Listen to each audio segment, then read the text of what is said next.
Dude, he's so witty. It's like, I mean, I'm actually the nicest guy in the world, just not on the internet. he is probably one of the wittiest people I've ever. He is and hilarious. All right. Sean McCorkle's a funny fucking guy. He says some ridiculous shit online. I don't know why. Is he still alive?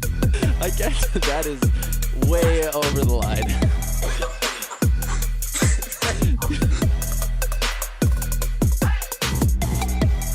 All right, here we go. Episode 1 of the McCorkle Minute. It is Friday, October 13th, 2023. I have been asked over the last decade, literally tens of times, why I don't do my own solo podcast. And the main reason was work ethic, primarily. And the other thing I would tell people usually is, where am I going to find a rapist and a child groomer to sit on either side of me, and how could I possibly get Joe Rogan to have me on his podcast 200 times over a 2-year span to gift me a career? And then someone informed me that apparently not everyone has to go the Brendan Schaub route. Like, apparently you can blaze your own trail and do it another way. So that's what I'm going to try to do here. I don't have a format set up exactly per se, whatever per se means. But we'll be talking about the fights that are coming up this weekend and beyond, making some picks. I'll be talking about what's going on in the news, maybe anything that I think is funny anyway. There's not a lot of funny things in the news anymore, it doesn't seem like. And then probably tell you guys some stories from my childhood or my UFC days. And we'll be doing question and answers each week. I think I have some questions still you guys sent me that hopefully won't be outdated now. If so, I'll just edit them to make them more current. But I think we'll start, what did I want to start with? Oh, I saw this week a judge has ordered R. Kelly to pay $500,000 to his alleged victims. Are they still alleged if we know he did it and he's in jail? I don't know how that works. But I don't think there's much question anymore on whether they're alleged or not. But I do have an R. Kelly story, believe it or not. I hung out with R. Kelly one night at his studio in Chicago, and it was beyond strange. It was interesting, to say the least, night. In my defense, this was well before everyone knew for sure that R. Kelly was a sex trafficking pedophile. Despite my childhood experiences, I typically don't make it standard practice to hang out with sex traffickers or pedophiles, let alone both. But I got a text from a girl. She was a rap music video girl. I guess that's what she did for a job. And I had met her at a UFC event briefly, and she added me on Twitter or something, DM me, gave me her number, got my number or something, in case I ever needed to make a rap music video. But she texted me one night and wanted to know if I wanted to go to R. Kelly's album release party, and she tried to entice me by saying Lady Gaga might be there. Like, at this point, I didn't know or care who Lady Gaga was, not really into celebrity culture. But I also happened to be in Chicago, which she found out that's where she was from. That's where R. Kelly's studio is, or was. And that's when she texted me and said, asked if I'd go to the party with her. So I figured, what else was I doing? Like, okay, so we get there. It's downtown Chicago. We go to this building that it's a skyscraper. I don't really remember. Like, it was in a tall building, but it seems like it was kind of ghetto for the inside was. So I don't know if it was a portion of an old building. I don't know, but it was inside. It seemed a little ghetto to be how it looked like from the outside. But we go in what seemed like some sort of back entrance to a freight elevator, and there is one of Kel's, is what everybody calls him, one of Kel's security guards. And he told the girl I was with that only she could come up. I wasn't invited up. He didn't care about my mild UFC celebrity. And she said that she's friends with Kells. She had a personal invite. She gives him some secret password, I don't know, or code or something that she was given. And she said if I wasn't invited, she wasn't coming. So That was apparently obviously enough for the security guy. And he leads us back to this freight elevator that we take up into what looks like a teenager's room. I don't know. Maybe a room where many teenagers had spent time. Imagine Greg Brady's attic bedroom on that episode of The Brady Bunch where he converted it into looking like a discotheque of some kind. I don't know if you guys have seen that episode, but that's kind of what this looked like, updated to the 90s instead. So even though this was in the year 2012 or 13, I think, but it was straight 90s. There were flat screen TVs all over the walls, which I guess isn't from the 90s, but you know what I mean. There were flat screen TVs all over the walls playing R. Kelly music videos, but they weren't the same videos to the R. Kelly songs that were playing. They only play R. Kelly songs and R. Kelly music videos, by the way, at an R. Kelly studio party. There was like a makeshift bar, which was just like a table with some 2 liters on it and some Jack Daniels, a couple other liquor bottles, and a tip jar. And apparently you're supposed to go make yourself a drink and leave a tip. And so I went over and made myself a drink, and then there was a big guy, and it doesn't matter what color he was, but he was a big African-American guy, and he told me to make sure I leave a tip, I guess for myself, for the drink I just made. So there was no ice, no anything. It was ridiculous. I put like a $1 bill in the glass jar, thanked myself, took the drink. Oh, a part of the story I left out. Let me go back here a little bit. When we first got up to the studio, we were in some sort of foyer, whatever you call it. And they required us to sign non-disclosure agreements, which I was a little nervous about at first, not because I was worried about legal action. It's just kind of wondering what I was getting myself into, signing a contract that says I won't talk about anything that happens while I'm there. I won't talk about anything I see. I will never admit to being there. So hopefully this podcast will never reach Kells, and then I'll be facing legal action. But I'm looking through this contract, and he's got a little Yorkshire Terrier in there who's kind of really bothering me, to be honest with you. He keeps climbing up on me and,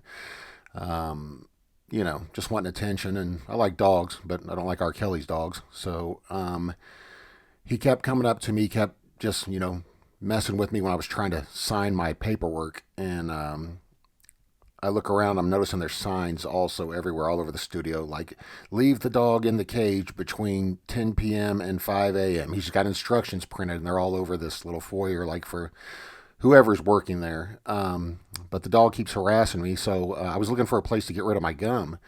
I had a piece of gum I'd pulled out of my mouth, and the dog gets a hold of the gum out of my hand, and at this point, I just let him have it, because I was like, well, I'll give you something to do. So the dog takes off running with the gum, starts making a mess of it. Before I know it, it's all over his hair, wrapped all around him. It's everywhere. And one of R. Kelly's bodyguards, who's collecting the non-disclosure agreements, all of a sudden is like, man, who gave this my effing dog, man, this gum? And of course it was me, but everyone's looking around, looking for someone to blame. I just acted like I didn't know what he was talking about, but also doesn't matter what color the bodyguard was. But he collected our non-disclosure agreements, and for those of you that doubt this story, I still have a picture of the non-disclosure agreement somewhere. I'll tweet it out later for the 12 of you listening when I find it. But yeah, it was funny that I had to do a non-disclosure agreement, and his foyer was unbelievable. Just the signs, the slightest things, instructions: keep this door shut between 12:30 p.m. and 4 p.m. at all times, which doesn't make sense in and of itself. But I digress. So, the lights are real low in there. There's a bunch of people doing cocaine, and at least that's what it looked like to me. It was kind of dark in there. But we sit in there for 20, 30 minutes or so. Nothing's really going on. I don't do cocaine, so there was nothing for me to do there except listen to old R. Kelly music.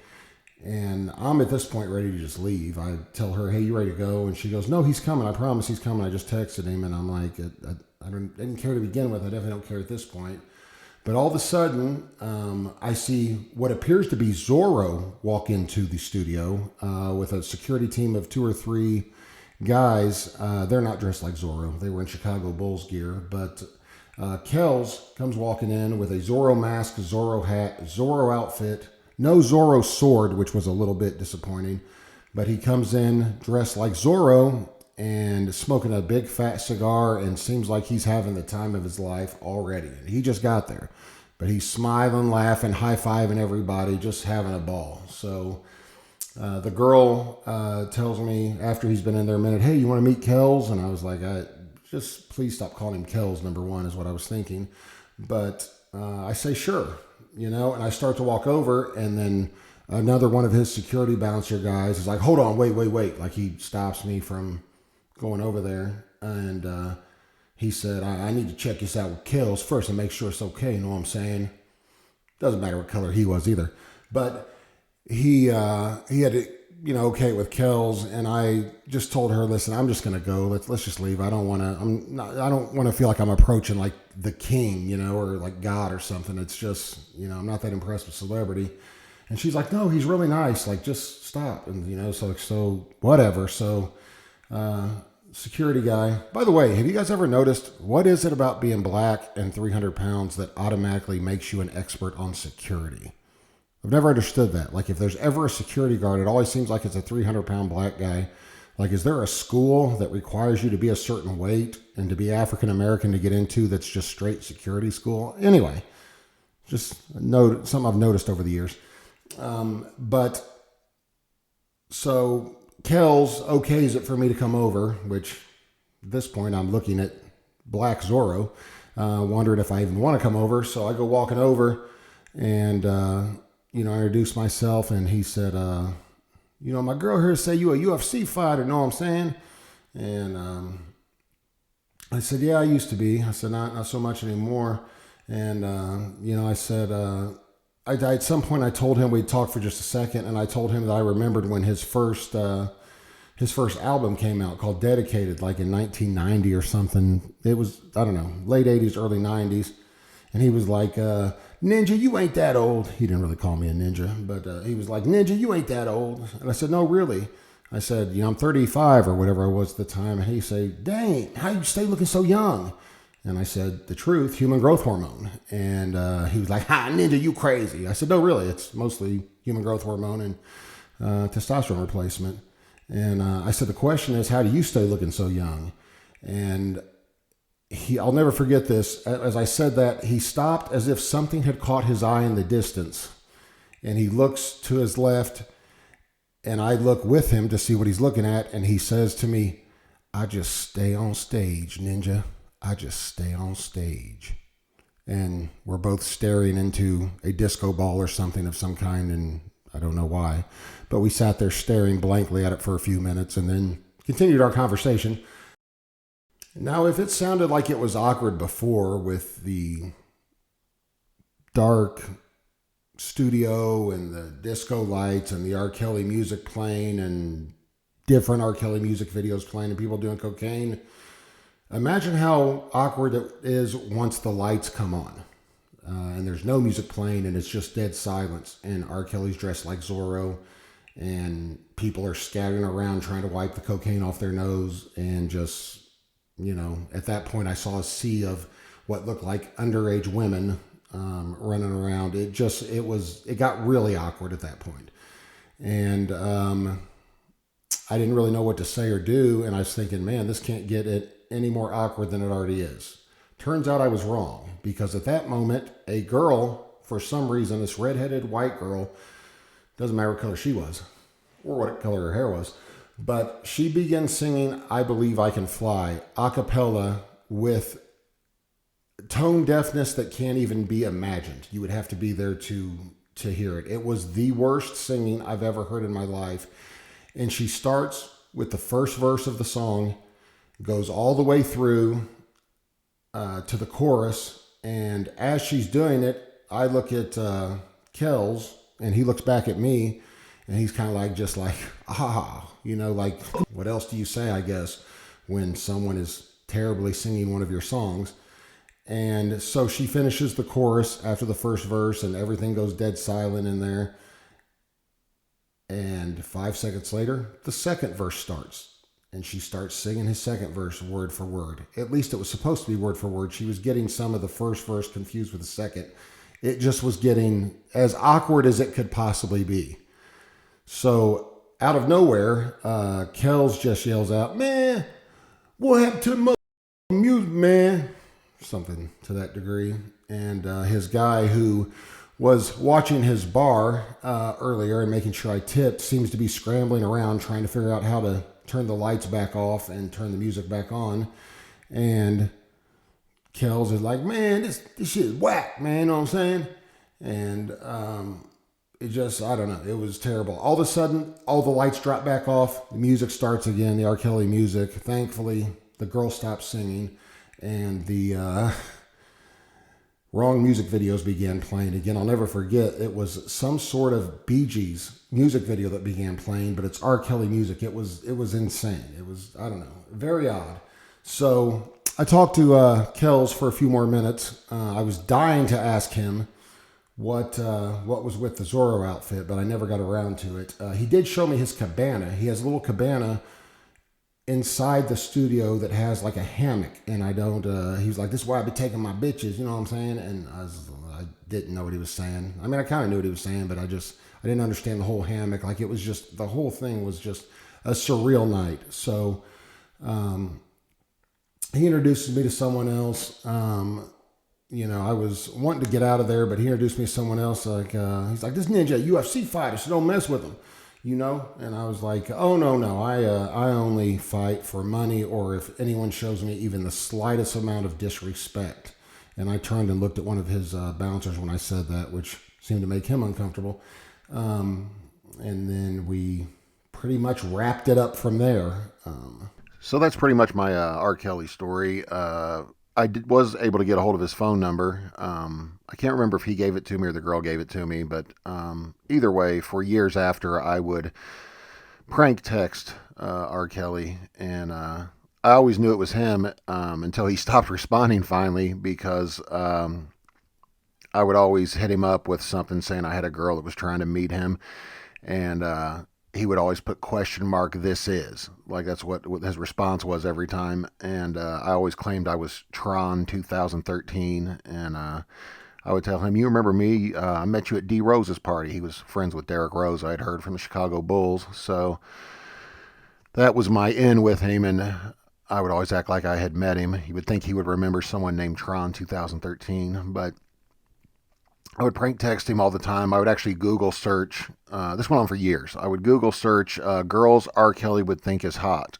And then I would screenshot the search results so you could see it said Google search for girls R. Kelly would think is hot. And then it would pull up, you know, the images, pictures of a bunch of different girls. And when I would text him, I'd be like, "I got this girl. She's trying to meet you." And brother.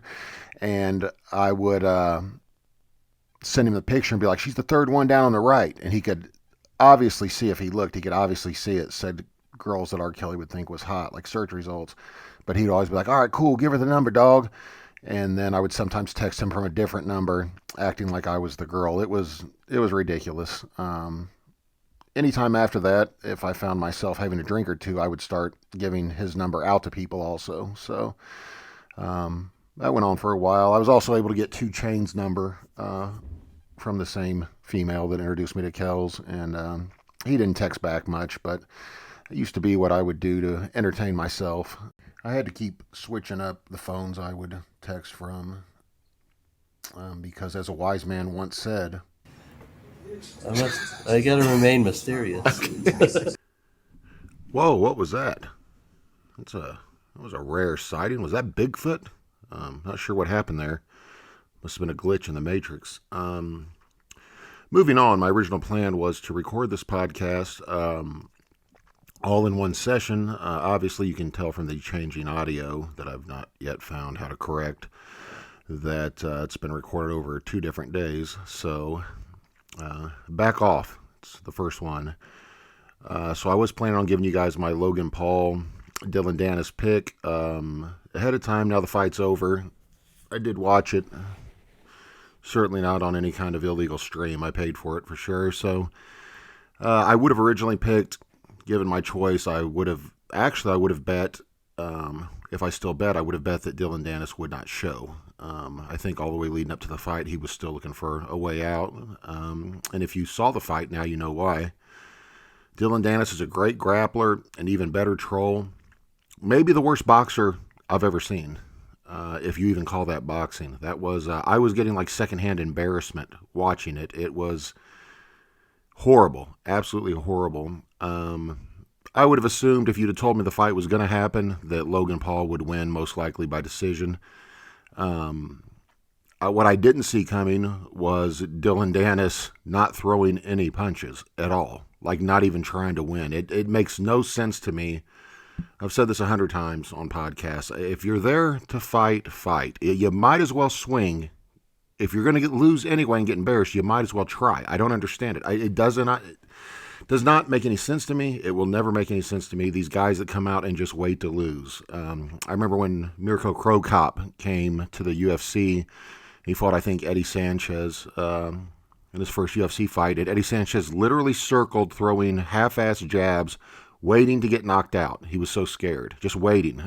Guys should do that with Mike Tyson. I wouldn't want to get hit by Mike Tyson either, but you better believe I'd be swinging back. You know, I'm not going to just lay there and just wait for the punch to come because, you know, I'm so afraid.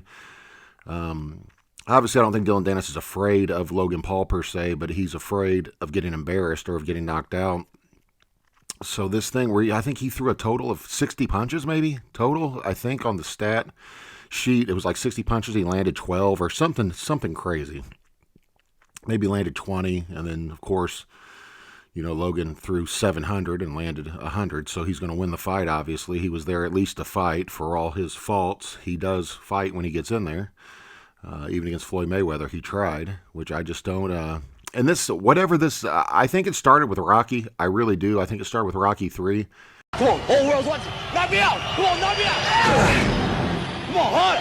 Get me hard. Hit me hard now. Come on. This stupidity where guys think that you're going to tire your opponent out by taking his punches. Like, are you tiring his fists out? I don't understand. My mother is on it. Come on, a little harder, champ. Hit the face. Come on. Again, come on, champ. You're so bad. Logan Paul could punch a punching bag probably for 3 hours straight. He's in good enough shape, especially with the EPO he's obviously on and all the other steroids. And yes, he is on steroids. Let's be honest. I mean, come on, man. Not hating on him for it. Have at it. He'll probably regret it later on in his life, starting this early, taking a hormone replacement, as they call it. But he's loaded on, I guarantee you, he's loaded on EPO, HGH, peptides most likely. That's the new thing that everybody's taking now, apparently, instead of HGH, some sort of peptides. But I was just blown away that his strategy seemed to be let Logan Paul get tired of punching me, and then he'll wear down, and then I'll swing back. You get more tired getting hit than you do hitting someone. Especially when there's no fear of being hit back. If you're just going to stand there with no fear, like Rocky versus Mr. T, no fear of swinging back, just stand there, the guys are not going to get tired punching you. Now, if there's a fear of getting punched back or you're countering, then they get, tensed up, their nerves can get to them and, mess with your breathing. But you could tell after the first 2 minutes, Logan Paul knew that nothing was coming back. He was just going to be able to tee off on him. And as bad a shape as I'm in cardio right now, I could hit a heavy bag for 10 minutes. There's no threat of getting hit back. There's nothing. You just relax and throw punches. And that's exactly what he did. I have no idea, other than Rocky 3. I know Muhammad Ali did it to George Foreman back in the day, but they were also in 110-degree heat. George Foreman was, way heavier than Ali, and Ali was actually dodging and blocking the punches, not just taking them to wear the other guy out. It was, and it's only a 6-round boxing match. It isn't like you guys are going to go 12 rounds and he'll get tired later, But I don't understand it, man. I don't get it. I thought Dillon Dannis did a fabulous job of building the fight and trolling. I mean, he went overboard, obviously. The lawsuit stuff is ridiculous, like absolutely ridiculous. That girl that Logan, whatever her name is, the girl Logan is marrying, has no shame. If you watch the video she puts out there herself, it is amazing. It's odd.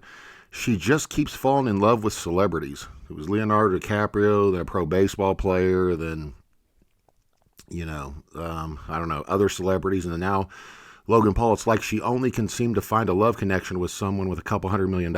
It's a weird thing some girls have. I don't want to drop any names, but seems like a Mrs. Schaub seems to only fall in love with low-budget celebrities. I think she fell in love with a semi-pro or lower-level Major League Baseball player, and then another fighter or two UFC fighter than Schaub. It's just odd when these women, it's weird. Their circle only seems to include athletes or actors. It's really strange that's all they seem to be able to make that connection with.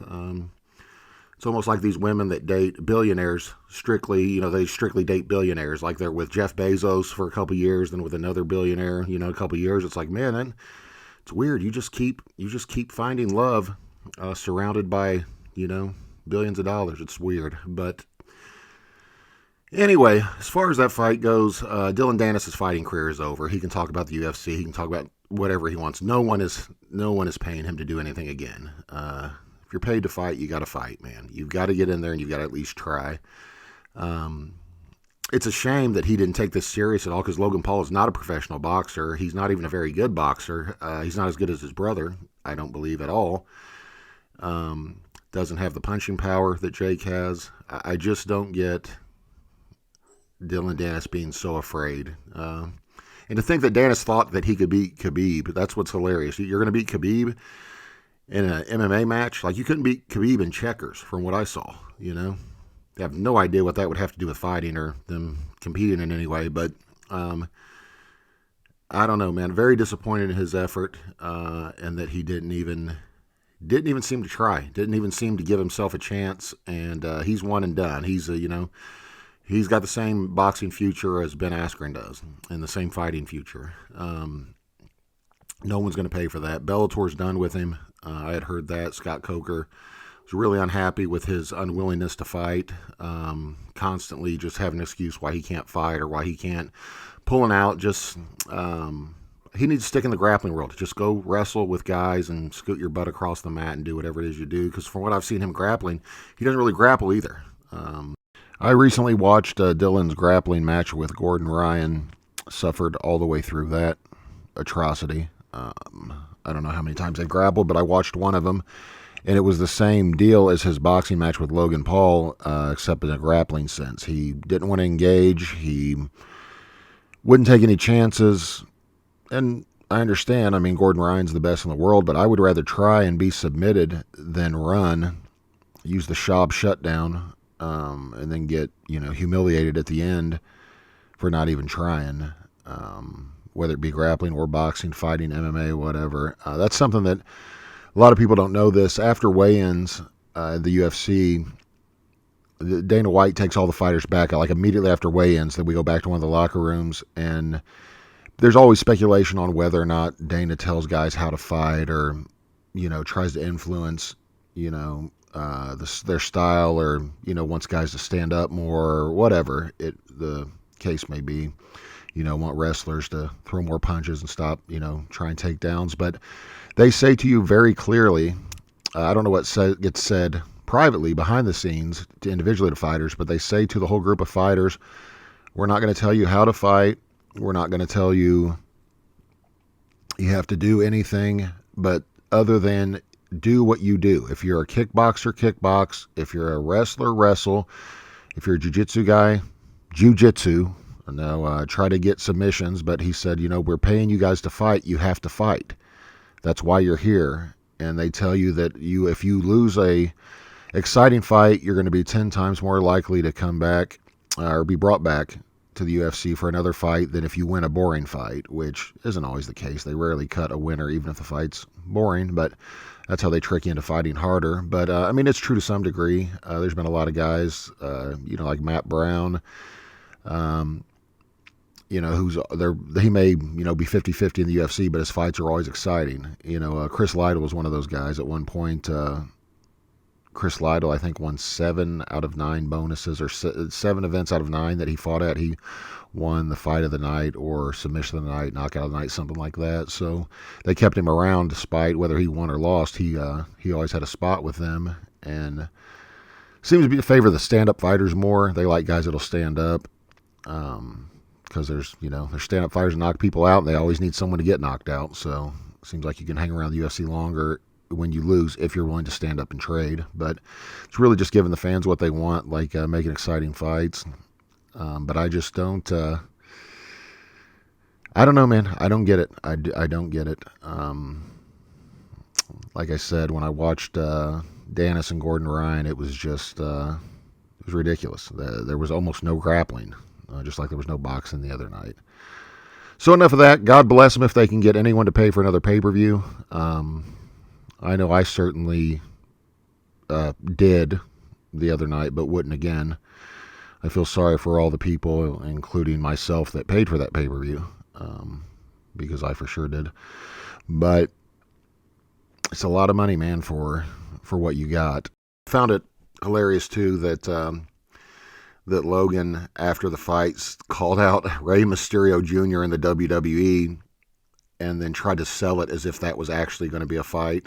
But I guess you just sold us a boxing match with Dillon Dannis, and your brother Jake sells us, boxing matches. They're half the time fake. So what's the difference? Talk about blurring the line.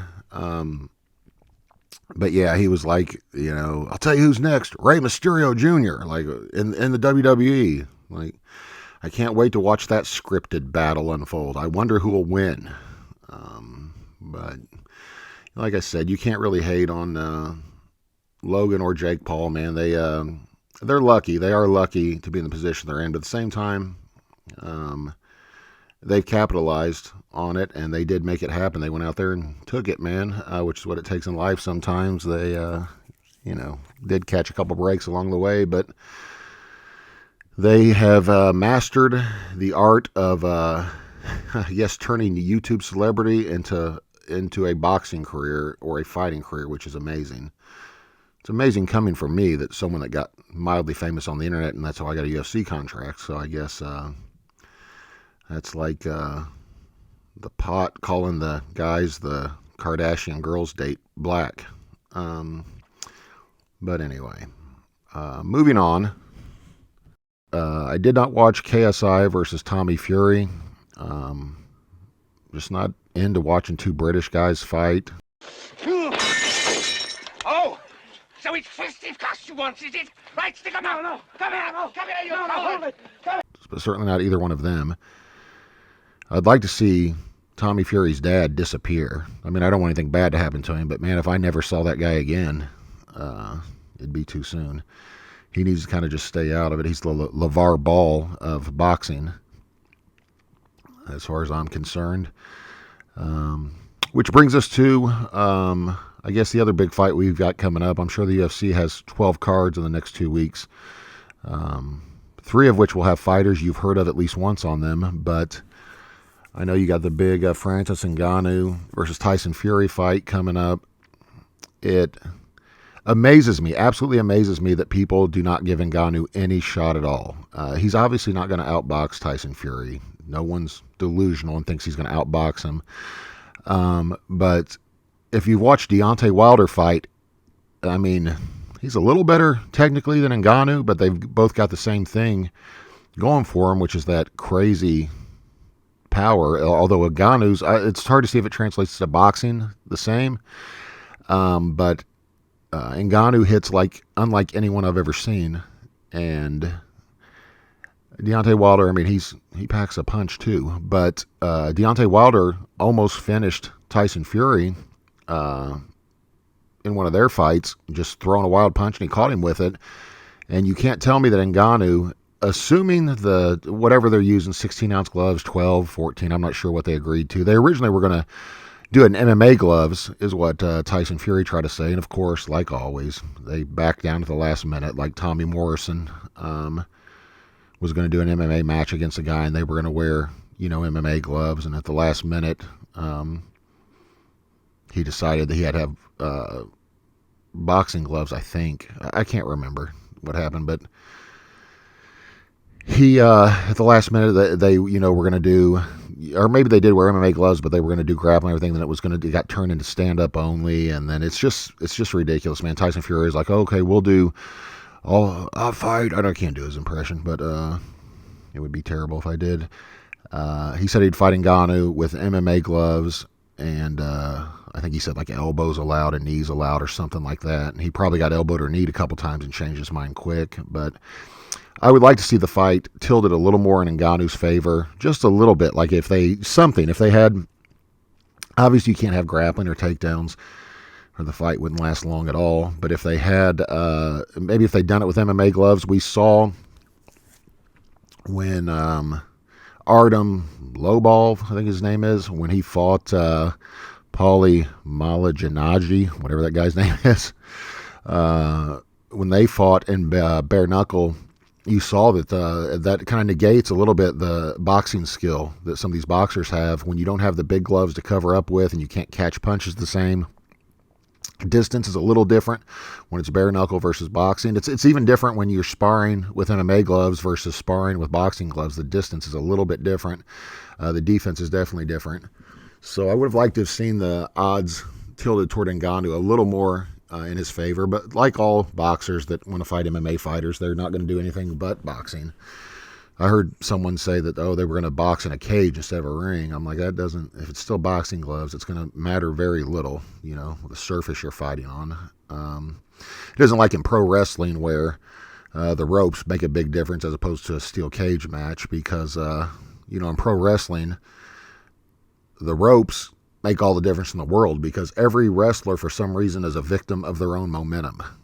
You get pro wrestlers, once they get slingshot against the ropes, they are going back and forth across that 24-foot or that 30-foot ring until something like a clothesline or a size 16 boot or something stops them. They have no ability to stop themselves once they hit the ropes. It's like they're in a ping pong. They're like they're a ping pong ball. Not a ping pong ball. It's like they're a pinball. Why would they be a ping pong ball? But it's like they're in a pinball machine going back and forth between the bumpers. But it's, until a clothesline comes and finally stops that momentum, thank God. They'd have been there all night just going back and forth if not. Have you ever noticed, too, with pro wrestlers, they seem to make a lot of their in-ring decisions based on the crowd's approval. Like it doesn't... it always was odd to me in pro wrestling that you have a guy who's a bad guy. Let's say you have Hollywood Hulk Hogan when he was a bad guy with the NWO, and then Booker T is a good guy, let's say, and he's out there and he gets jumped by someone, and Hulk Hogan comes out and helps him when he's getting jumped, and he chases off the bad guys, and then he reaches out to shake Booker T's hand, and then Booker T, of course, not a man to make his own decisions, he looks to the crowd for what he should do. He's going to let these 15,000 pro wrestling fans make his decision for him on whether he should shake Hulk Hogan's hand and join an alliance or make an alliance or not, which, to be honest with you, I don't know that I would be taking life advice or career advice from pro wrestling fans, certainly not 15,000 of them, but you can see the people in the crowd like, no, don't do it, Booker T, he's going to screw you in the end. But inevitably, they always will reach out and shake the hand, and they'll either get attacked at that moment when they do that, or they will shake the hand, hug each other, and then on the next episode, they'll get jumped by the same villain who they just formed a tag team with. So it's not rocket scientist, as some people say. Oh, I almost forgot. UFC 294 is this weekend. I don't know how I overlooked that. I thought that was later on next month. So UFC 294 is this weekend, and as I said earlier, you won't know almost anyone on the card. Even the diehard fans would have a hard time identifying a lot of these guys on the preliminary card. But there's at least 2 fights that I care about on this card, so I'll definitely be paying for this one for sure. Certainly not looking for a stream.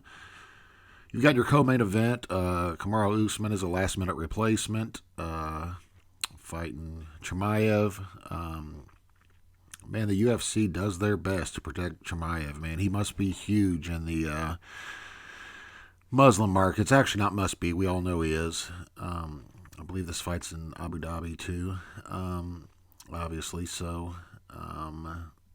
it is, I mean, they made the fight at 185. They're taking Usman, a guy who's been on a slide lately, but they can still say he's a former champ. Never mind the fact he's moving up a weight class on a week's notice or so to take the fight.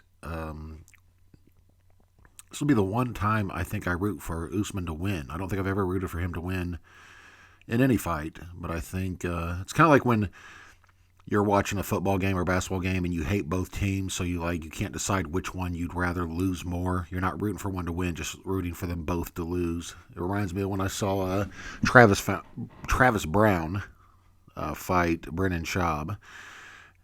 Travis Frown. I bet it calls himself Travis Frown now. He lives with Ronda Rousey, right, guys? Probably frowns a lot.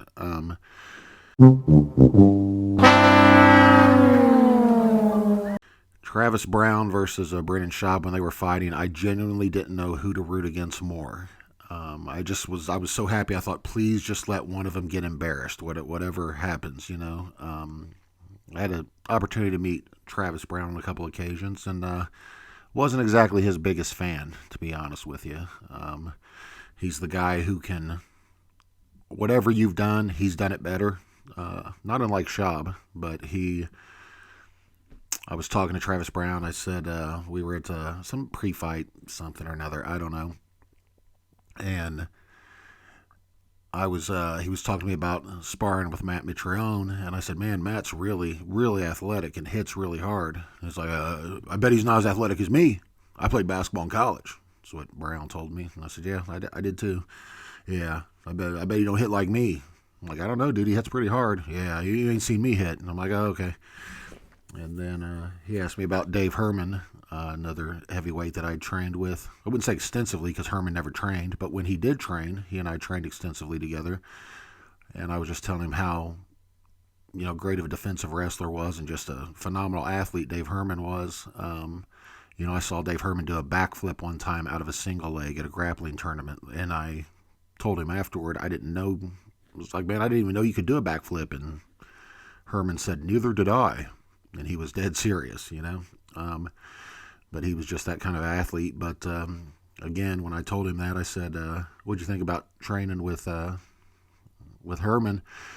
And Browne was like, keep hearing about what a great athlete he is. He's not as athletic as me. And I was like, okay, cool, dude. So he had done it bigger, better than everybody, whereas Schaub has also done it bigger, better than everybody. But he just talks about it on his podcast, not necessarily at the time. He just talks about his numbers at the combine that he didn't ever actually attend or go to. Wasn't even invited, or his days in the NFL. That never happened. But enough of that. UFC 294 is what we were talking about, as fun as it is to hate on Schaub and Travis Browne. So yeah, Usman versus Chimaev. I'm hoping Usman wins or loses. I hope he loses a little bit less than I hope Chimaev loses. So it'll be interesting to see what happens if he gets out of there alive, if he beats Chimaev.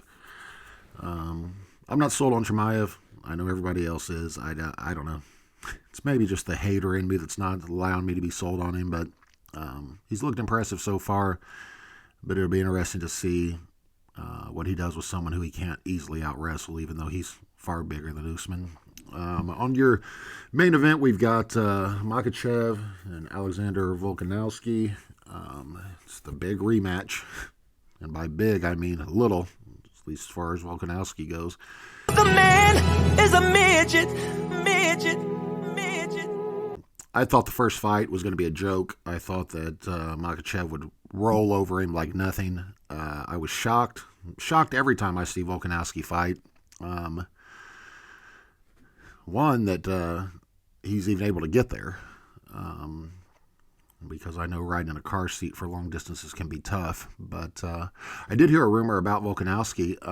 Someone told me the other day it was weird. I heard that Volkanovski is the only person in the United States who still uses the Yellow Pages on a daily basis, like an actual physical copy of the Yellow Pages, instead of just Googling it. But I guess what his is a little untraditional. Most people would use the yellow pages to find a company to do some work for him, or the white pages to look up a friend's phone number. Volkanovski just uses them to sit on in his car so he can drive and still see over the dashboard. So it's crazy what you hear on the streets sometimes, what's out there. So hear a lot of rumors. But as far as picking this fight, man, with Volkanovski taking it on short notice, really short notice, I would hope that Makhachev would come in. Maybe they're cutting a little less weight this time or in better shape. I'm not sure what the deal was last time. Props to him for taking a rematch on short notice like that for a title fight. I would say I'm still going Makhachev, man. I think he'll dry hump him to a decision win over 5 rounds, kind of like last time. If Volkanovski wins, I will any kind of win. If he can get in there and get a win on short notice like this, you got to give him the credit then, man. He'll be the double weight class champ, one of the only guys to do that, and at his size, man. I do find it interesting. I've said this on Twitter before. When Suga Sean O'Malley won the title, we call that a win. But if he won the fight. I just said another guy I don't really like. I still don't think he beat Peter Yan. But anyway, when O'Malley won, I made a joke on Twitter. So I'll make the same joke now about Volkanovski. I was just thinking, when you win a title like at 135 pounds like that, like it's got to be great knowing that anytime you go to sleep at night, if there's any man breaking into your house, that you don't need a gun, you don't need anything to protect yourself. As long as he doesn't have a gun or a weapon, you don't need anything. Not a man in the world can beat you as long as that man's under 135 pounds. Like, it's got to be comforting, you know.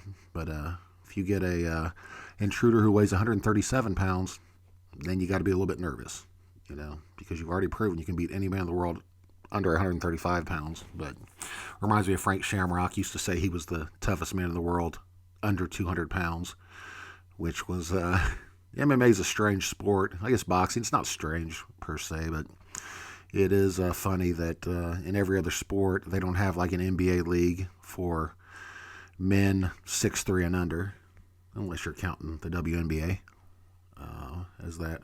But they don't have, he's homophobic. Yeah, not homophobic, transphobic. It's also homophobic. I'm a little bit homophobic, but just because I'm actually genuinely afraid of gay people. I don't dislike them or have a problem with them. They just scare me. So where were we? Oh yeah. So they don't have a basketball league for guys 6'3" and under. They don't have this guy's the best running back in the NFL under 5'8". You know, they don't have an NFL where you can only weigh 220 pounds or less. Boxing or combat sports seem like they're the only sport I can think of that has those restrictions. Like, you're the best in the world for a small guy, or you're the best at this for someone under this amount of weight. So I don't know. Interesting things. Yeah, I'm taking shots at little guys because I'm a giant, so whatever. There's downsides to being giant too. People naturally assume you're dumb for some reason. You ever heard anybody say, like, it's always like, look at that big dumb. It's never like, look at that little dumb guy. It's always that big dumb guy. So for some reason, if you are a giant, you're just, even in Happy Gilmore, his boss that got shot in the head with a nail gun is like, he's got to be a big, dumb, retarded guy. Actually, a lot of really big guys are kind of retarded now that I think about it. Possibly myself included. What were we talking about? UFC 294. So I think Makhachev takes a decision, a very boring one, over Volkanovski. And like I said, I think Chimaev beats Usman, but I'm going to root for Usman in this fight and hope that he wins. All right, so I'm going to leave you guys with that this week, or this month, whenever I decide to do another one of these. had a couple other things to talk about, but I have to leave something for the next episode, assuming this gets more than 4 views.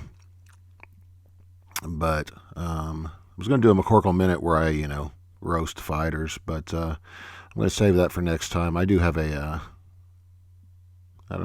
one more I'll give you, at least one I'll give you, not one more. But I was looking at the UFC's cage. I noticed the other day, it's funny that fighters can't have their own sponsors on their own shorts because it was, quote, distracting to the viewer. But the UFC has 150 sponsors on every inch of their cage, every pole, everything. Every round is brought to you by a new sponsor, even though you're paying for ESPN Plus and the pay-per-view. And just the amount of sponsors is crazy all over the cage. And I was thinking the other day that the only place you'll see a UFC fighter surrounded by more sponsors than in a UFC fight is at one of John Jones' AA meetings. So, assuming he's still going. All right. See you guys later. Holla. I heard a black guy say that once. Make great love to women. They don't love me either. But I tell you what, they pass out after 5 minutes of doing it with me. I'm great. Nobody knows.